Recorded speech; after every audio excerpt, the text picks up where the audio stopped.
So I'm Michael Rampolla with Spearity, and what I do and what we do is we help other businesses grow and scale. So our business is helping you do what you do better. Primarily, who we serve is business owners and other, high-level executives who are in charge of a team, and their leadership is going to make a big difference to the outcomes of either that business or that function or that department. One of the main reasons I love it is because I get to help other people do what they love to do better because I'm never going to do most of the things that our clients do, but because I get to help them do their thing better in a way, I get to have an impact on their world. And I don't have to love what they do because they do that. I just get to love what I do, which is helping them.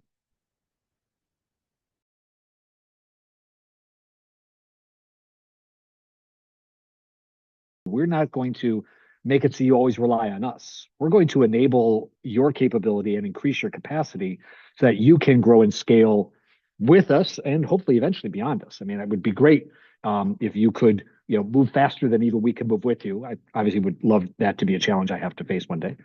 But ultimately, well, the other thing that we do is therefore we are always building with growth and scale in mind. Lots of businesses figure out, how to start their business, but they're not yet thinking about growth, or they figure out growth without yet thinking about scale. And whenever we work with a business, we are always designing for scale from the get-go, which means if you're a business that is growing and scaling, you will never have to hit that plateau or that pause. You will always be in motion. You'll be going from foundation to growth to scale without the typical hitches and plateaus and rebuilding the entire business so now it's scalable that a lot of other businesses run into. So those are a couple of things that make us different. And the third thing is absolutely the fact that everything we do is point in time and designed for improvement. What I mean by that is we know that things change all the time. We know that lots of annual plans get built one day and then they sit on the shelf until 365 days from now. And we don't want that to be the case because we know that things are changing all the time. So everything that we do is very much a point in time approach. What is true right now? And based on that, what is the recommendation? What is the guidance? What should we be doing next? And from that approach, we are always learning and improving. So if it's point in time and designed for improvement, we're always going to be feeding the results back into the system, so to speak, to make sure that we're always getting better.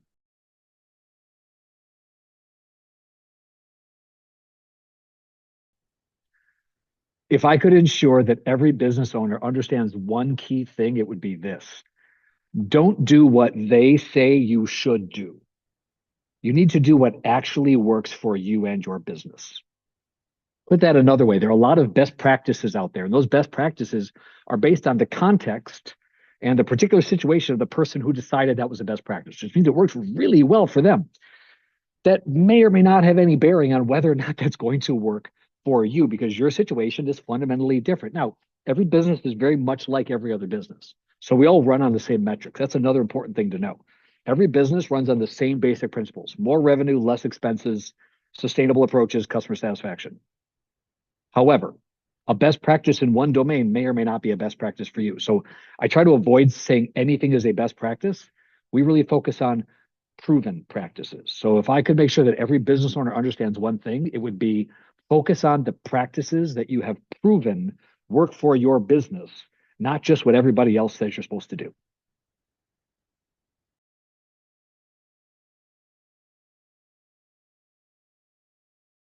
Successful business owners do a few things that other business owners don't do. And one of the things that they do is they pay attention to the numbers. Now, for the data magician and data to profit, that's going to be very welcome news, I'm sure, because paying attention to your numbers is reality. The numbers, if you're doing everything right, the numbers don't lie. The numbers are real. The numbers are telling you what has happened. And in business, there's a lot of things that could happen, a lot of things that we wish would happen, a lot of things that other people say should happen. But the only thing that's real is what did happen. So if I'm a business owner and I'm not paying attention to what did happen and learning from the reality of that, then I'm missing out on the chance to get better at my business. Because what really happened is what's real. Whether I controlled it or not, whether it was a luck or a fluke or anything, there's always a story to be learned in the data. There's always a trend. The trick is identifying what that trend is. So successful business owners pay attention to the metrics that matter, figure out which metrics those are, And then they do very intentional things to improve the metrics that matter most for their business. We always start with revenue. It's the number one growth indicator. If you have enough revenue coming in, you can usually take care of all your other problems.